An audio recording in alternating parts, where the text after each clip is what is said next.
Hey guys, my name is Mr. Yo, and today what we're going to talk about is lab safety and lab equipments. So, in this session, we're not going to probably talk about all of the lab equipments, but probably the basic ones that you must know in every single science class. Following with some lab safety informations that you guys should already know back from middle school science, biology class, or maybe from elementary school science as well. So, here we go. So, within this problem, what may be the case in this situation?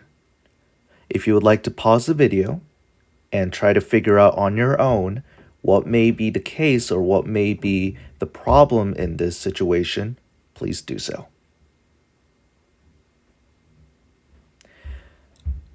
All right, so as you guys know, there are many things that are happening between Kimberly, Jody, and Mac. So as you guys can see, first thing first, as you can, the middle person, Jody, has some big problem in many situations. For example, as you guys can see, is the hair. Okay. We always make sure that our hair must be tied. Okay. It must be tied in a bun.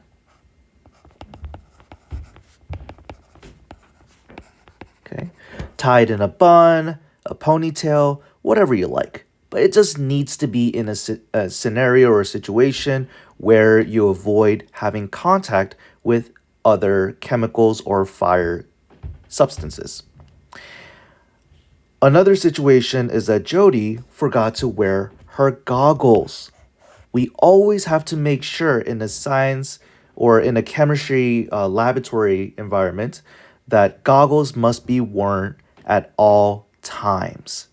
Okay, this is just a way to avoid from you getting blinded or getting any injuries or any other things that may cause a serious problem. Following with that, some of you guys may think, oh, the Jody forgot an apron or gloves in this situation. Well, that's okay. Sometimes teacher will tell you guys that you guys need an apron or something to protect over with. Or some teachers will say, it's all right. It's not something that we use in our daily science labs, but it depends on the teacher. Now, after Jody's experience, we have Kimberly. Kimberly thought that it would be a nice way to actually use a fire hydrant to take out the fire from that hair, or from Jody pretty much. That's not a good idea, okay? For certain reasons, but to clarify it more, fire hydrants are usually pretty much used for example, non-organic materials. For example, if you have fire on the floor or fire somewhere in general, just try to use something that is more safety in a way. For example, the fire blanket. Fire blankets are very useful in terms of avoiding any chemicals being on your body. Okay, so make sure you have a fire hydrant, or not a fire hydrant, the fire blanket around you at any cost, especially in this situation. So, in this situation, fire blanket would be the best option to deal with this kind of fire. And connecting with the fire, we also have to make sure that we never ever have any fires unattended, which means you must turn off your Bunsen burner when you're not using it. Now, you may think that, oh, Mr. Yo, we have everything all settled out. We talked about all the problems. Now, for those of you who chemistry might be kind of your first time experience, there's one small incident that must be taken care of, which is this test tube that Mac is facing.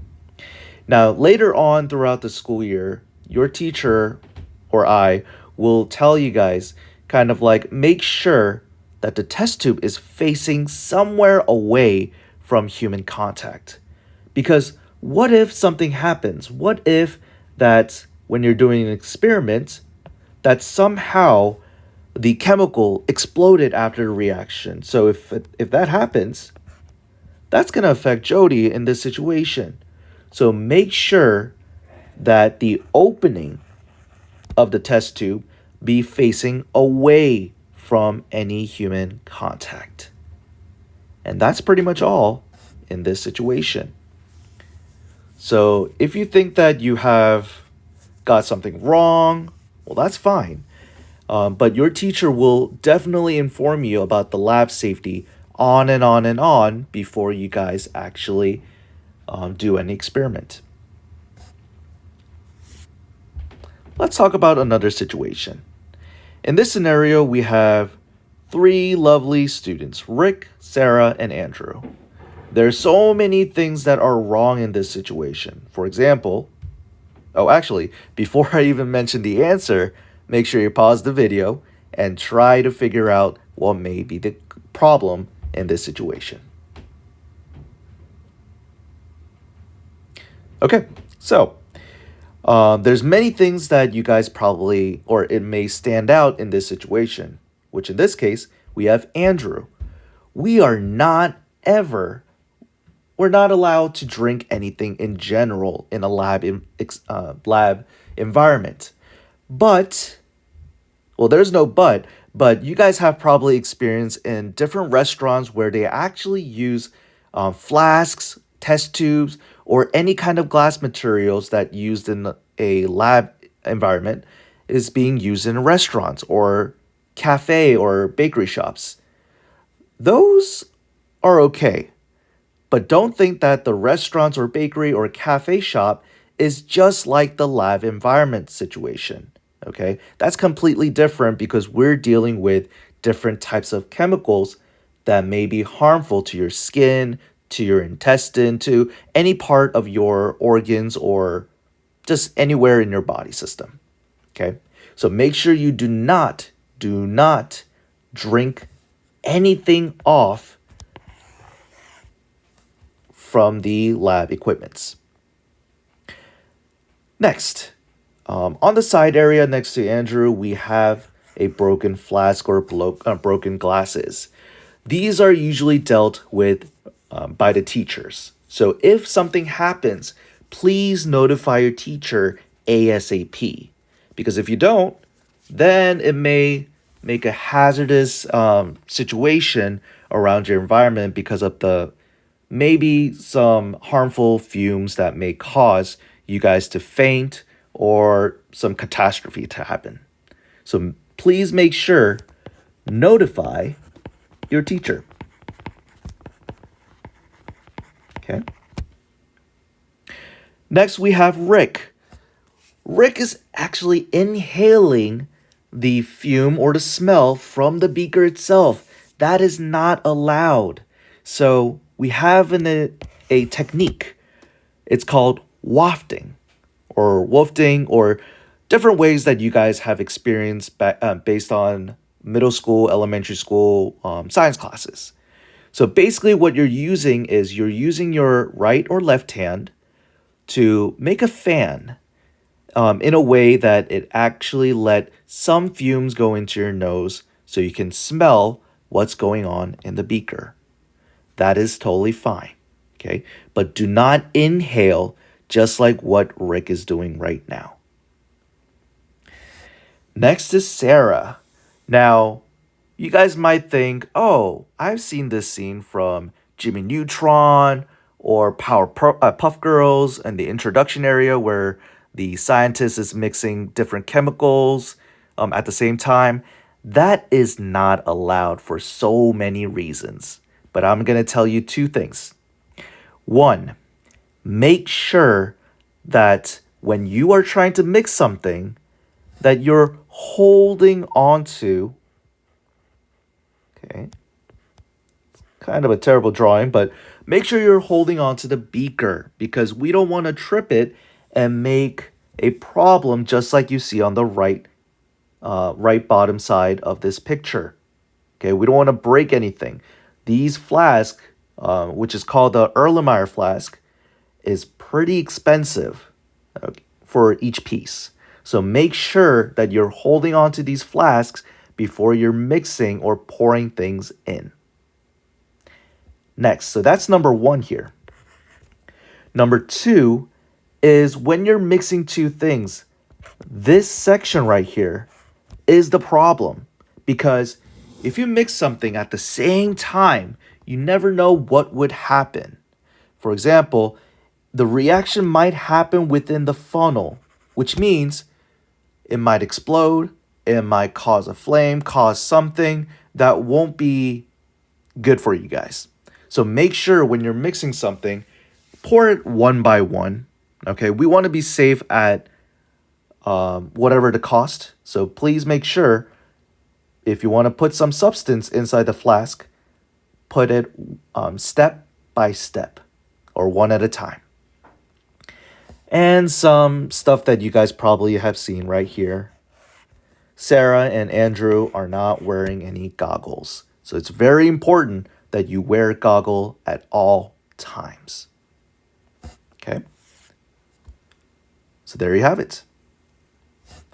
Now let's go on to our second to last scenario. So feel free to pause the video before you guys move on to see the answer. Okay?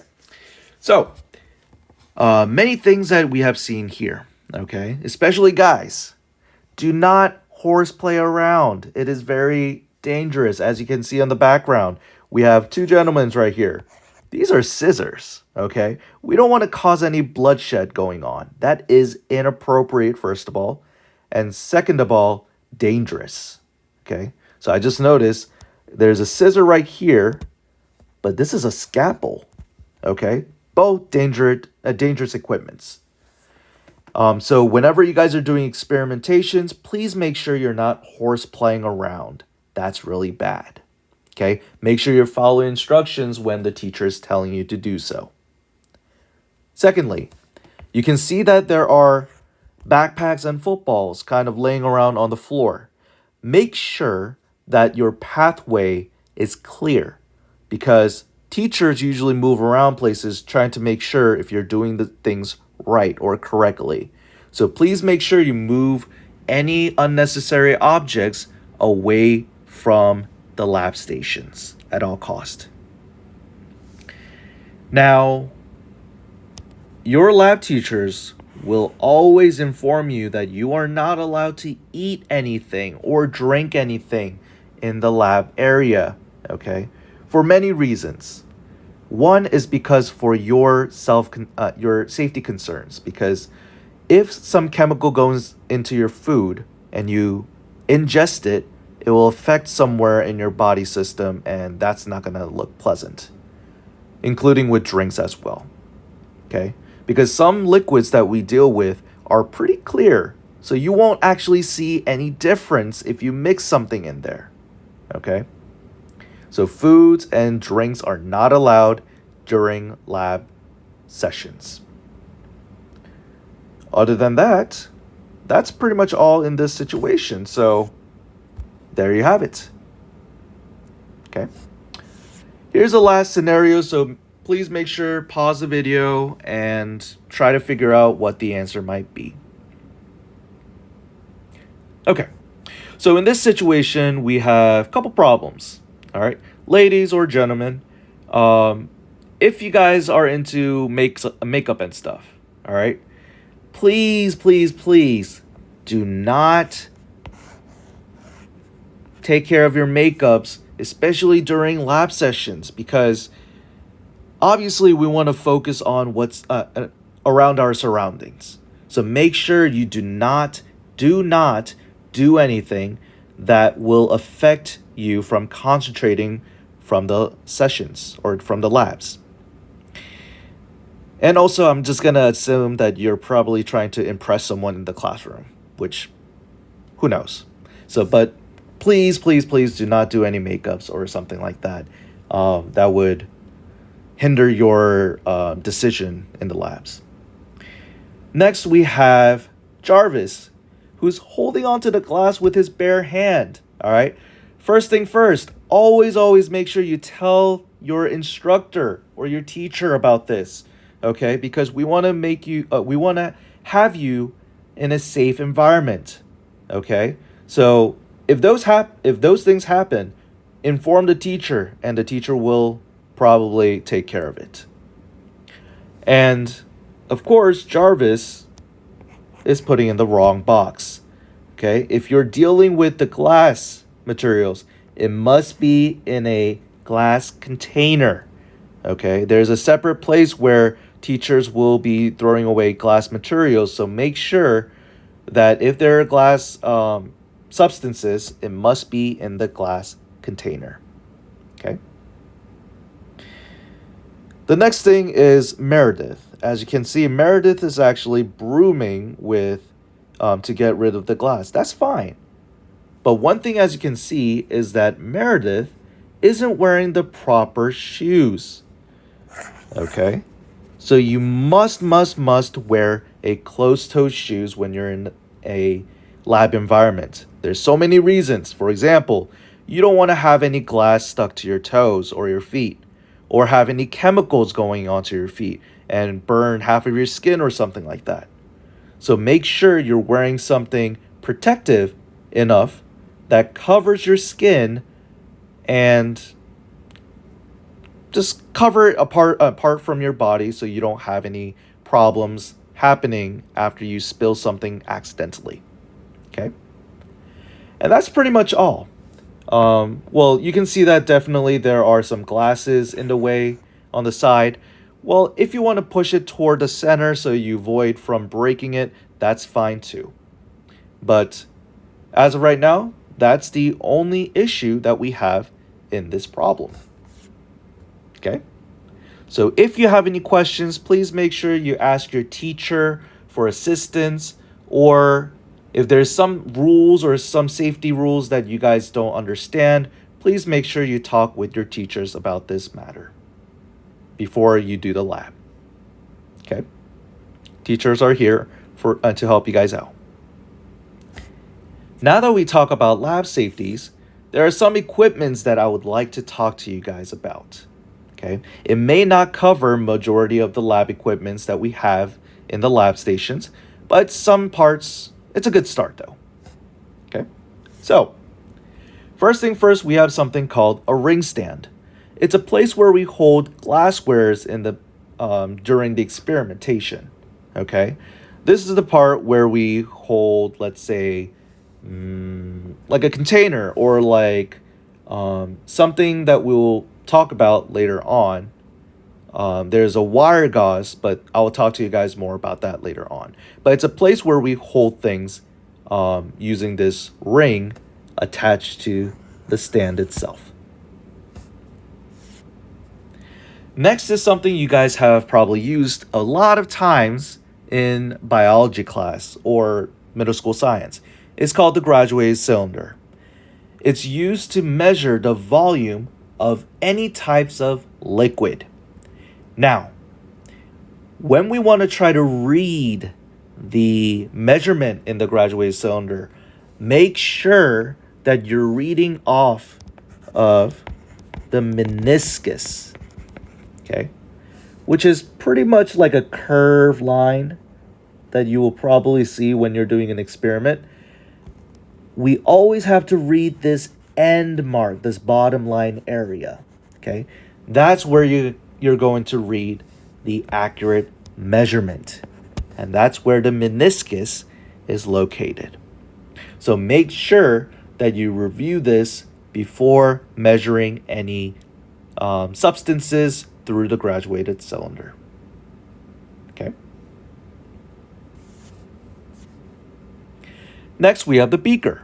Okay, same situation, but beakers, since they have wider volume or wider width or length, you won't have the situation where meniscus will be the problem. Okay, it will be a straight line, so you should be able to read it as much as possible.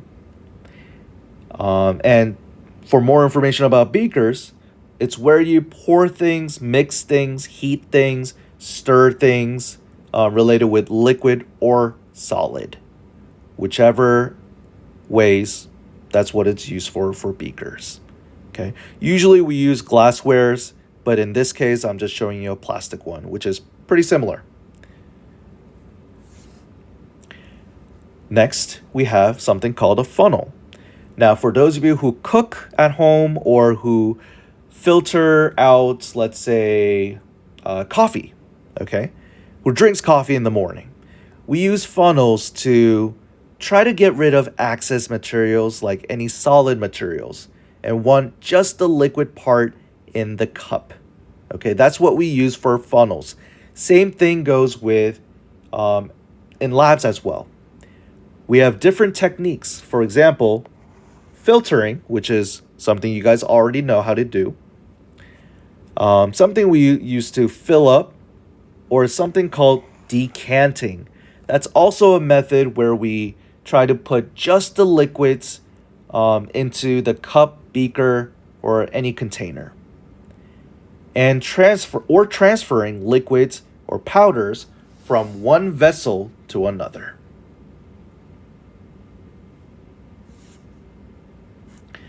Next, we have something called a stirring rod. It's a glass rod. It's used for mixing liquids or solids and mixing liquids or solids and liquids. It's used also for a decanting process. So if you guys want to know something quick about decanting, it's basically letting, if I have a beaker, and if I want to pour something in a container, okay, and I don't want to spill anything along the process, you're going to let the liquid flow through the stirring rod and let it land where you want it to be. So that is what a decanting process is about. But you will learn that throughout the school year, and your teacher will probably inform you about it as well. Okay? So there you go. Now, this scissor-looking object is called a tong. A lot of you guys might be confused with, oh, it looks like a test tube holder. Well, not quite. We have a separate material that we use for that one, for test tubes. For tongs, okay, it's used to hold anything that has heat resistance or anything that is in high temperature, something we can't hold with our bare hands. Tong will be the good material to do so. So just like you see on the top right corner, just like how you use a scissor, you're going to hold it like a scissor and you're going to grab onto whatever material you have on the other end. That's pretty much all for that. We have something called a watch glass. It's not like a microscope lens kind of thing. It's not for your eyes to kind of look through. It's like a petri dish or a small dish where you basically use to evaporate liquids or cover beakers during a sample preparation, or if you want to weigh some like powders, let's say salt, and you don't want to miss any substance or miss anything being spilled. You use a watch glass, you put the salt, let's say somewhere around here, and put it on the balance beam. And that's what a watch glass is. Wash bottles. You'll see these a lot in a lab environment areas. It's used to rinse and clean glasswares, such as test tubes and flasks. They're not squirt bottles where you are squirting it like a water gun. We do not do those in a lab environment or during the lab stations. That's inappropriate. So do not use this as a water gun. Okay? The substance inside isn't harsh. It's basically distilled water. So that shouldn't be any problem if you accidentally get hit by it. Okay, just letting you know. Now this is called a test tube holder. Basically, you're holding it like a tweezer. When you're trying to grab something, we always hold these side areas. There may be some holes on the side or kind of like a metal bented section. And you're just going to open it up. So if you press it, toward the center, these ends will open up, okay? And it will hold the test tube.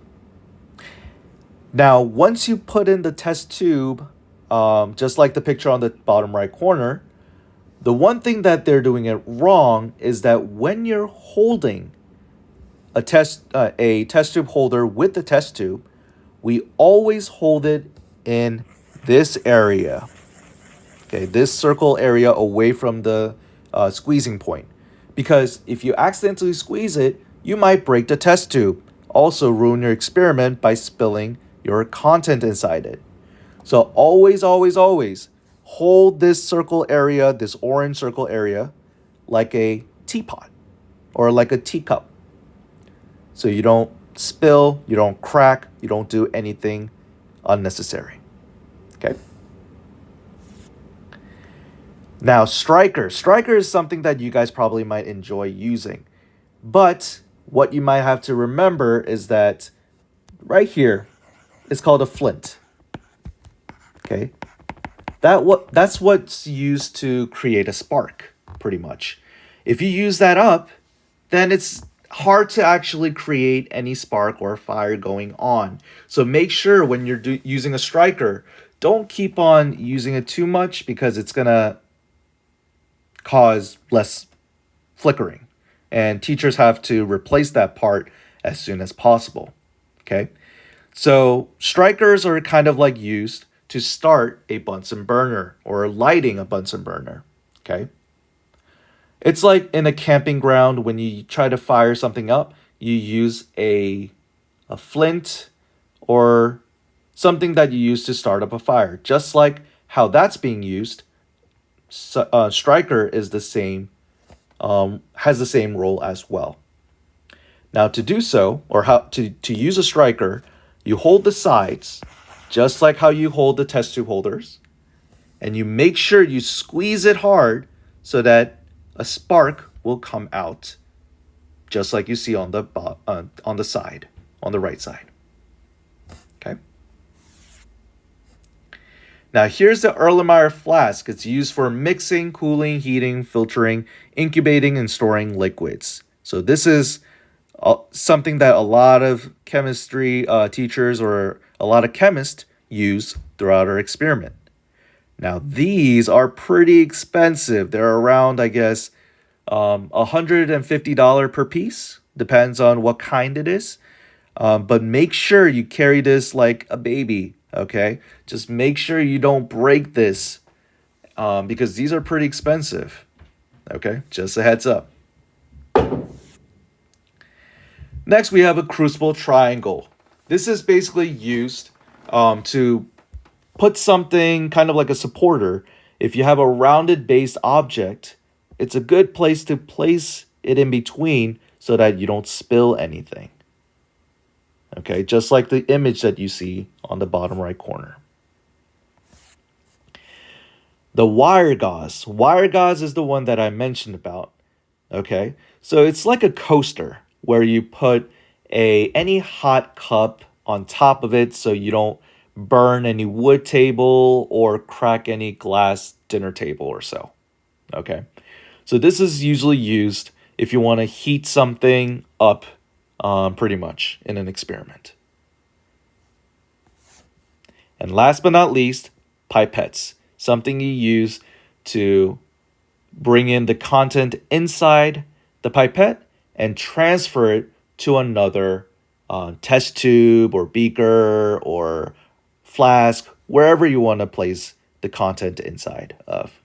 So make sure that you guys understand how to use the lab equipments before starting the lab. Okay? So if you guys have any questions, let me know. And that is all for today's lesson.